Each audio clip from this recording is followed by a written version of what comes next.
অসংখ্য পাখির ভিড়ে আছে চঞ্চল এক পাখি, খঞ্জন।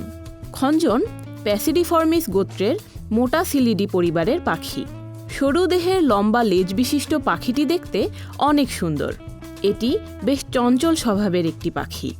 এর মজার একটি স্বভাব হচ্ছে সারাক্ষণ লেজ নাড়ানো। আর এটি সোজাসুজি না উড়ে ঢেউয়ের মতো উঁচু নিচু হয়ে উড়ে বেড়ায়।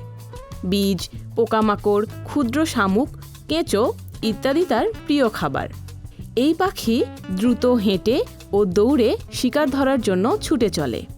নদীনালা ও আর্দ্র তৃণভূমির কাছে বসবাস করে। বর্তমানে বিভিন্ন কারণে পাখিদের আবাসস্থল ধ্বংস হয়ে যাচ্ছে, ফলে পাখিরা মারাত্মক খাদ্য সংকটের মধ্যে পড়ছে। আমাদের একটু প্রচেষ্টা, একটু সচেতনতাই পারে প্রকৃতিতে এই পাখিগুলোর সরব উপস্থিতি টিকিয়ে রাখতে।